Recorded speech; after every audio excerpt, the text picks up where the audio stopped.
అధికారంలో ఉన్న కాంగ్రెస్ పార్టీ నాయకులు ఇసుక అక్రమ రవాణాపై ధర్నా చేయడం సిగ్గుచేటని గణపురం మండల బీఆర్ఎస్ నాయకులు మండిపడ్డారు. టేకుమట్ల బీఆర్ఎస్ నాయకుల అక్రమ అరెస్టు చేశారని నిరసిస్తూ గణపురం మండల కేంద్రంలో బీఆర్ఎస్ మండల శాఖ అధ్యక్షుడు మోతే కరుణాకర్ రెడ్డి ఆధ్వర్యంలో బీఆర్ఎస్ పార్టీ శ్రేణులు శనివారం రోజున మండల కేంద్రంలోని ప్రధాన రహదారిపై ధర్నా చేపట్టారు. ఈ సందర్భంగా ప్రభుత్వానికి వ్యతిరేకంగా నినాదాలు చేశారు. టేకుమట్లలో కాంగ్రెస్ నాయకుల ధర్నాకు పర్మిషన్ ఇచ్చి బీఆర్ఎస్ నాయకులు ధర్నా చేస్తే అరెస్టు చేయడం సరైంది కాదు అన్నారు.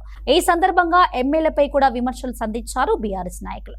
బీఆర్ఎస్ పార్టీ ఆధ్వర్యంలో గణపురం మండల కేంద్రంలో ధర్నా చేయడం జరుగుతుంది. నిన్న టేకుమట్ల మండల కేంద్రంలో అధికార పార్టీకి చెందిన నాయకులు వాళ్ళ కార్యకర్తలు ధర్నా చేసిరు. ఎందుకు చేసిరా అంటే ఇసుక అక్రమ రవాణా జరుగుతుంది, అధికారులు నిద్రపోతున్నారని చెప్పి పాపం అధికారులను తప్పుదో పట్టించే పరిస్థితుల్లో వాళ్ళు ధర్నా చేయడం జరిగింది. వాస్తవంగా ఇక్కడ శాసనసభ్యుడు కాంగ్రెస్ పార్టీకి అధికార పార్టీకి చెందిన వ్యక్తి ఉన్నాడు. మరి శాసనసభ్యుడు ఏం చేస్తున్నాడని ఈ సందర్భంగా మేము ప్రశ్నిస్తున్నాము. మీ శాసనసభ్యుడు నిద్రపోతే మీరు వచ్చి ధర్నా చేస్తున్నారా, లేకుంటే మీ శాసనసభ్యుడికి ఏమైనా వాటాల తేడా వచ్చి మీరు ధర్నా చేస్తున్నారని కూడా ఈ సందర్భంగా మిమ్మల్ని ప్రశ్నిస్తున్నాం. దీని విషయంలో మా బీఆర్ఎస్ పార్టీకి చెందినటువంటి నాయకులు కార్యకర్తల ఆధ్వర్యంలో మళ్ళీ టేకుమట్లో ఇవాళ ధర్నా ప్రోగ్రాం పెడితే అర్ధరాత్రి అక్రమంగా వాళ్ళని అరెస్ట్ చేయడం జరిగింది పోలీసులు వచ్చి. ఎందుకు అంటే ఇది ప్రజాస్వామ్యం లేకుంటే మన నియంతృత్వ పాలనలో ఉన్నామని చెప్పి సందర్భంగా అధికార పార్టీని, ఇక్కడ ఎమ్మెల్యేను, ఇక్కడ పోలీస్ అధికారులను అడుగుతున్నాం. మనం ఉన్నది ఇక్కడ ప్రజాస్వామ్య రాష్ట్రంలో అయితే ఎలా వాళ్ళని అరెస్ట్ చేశారు అంటే నిన్ను అధికార పార్టీకి ధర్నా చేయడానికి అవకాశం ఇస్తారు, ప్రతిపక్ష పార్టీ అయినటువంటి బీఆర్ఎస్ నాయకులు ధర్నా చేస్తామంటే మీరు వాళ్ళు అడ్డుకుంటారా? దీన్ని తీవ్రంగా ఖండిస్తూ దాని సందర్భంగా ఇక్కడ ధర్నా చేస్తున్నాం. మనకు సామెత ఉన్నది, యథా రాజా తథా ప్రజ అని. ఉన్నటువంటి ముఖ్యమంత్రి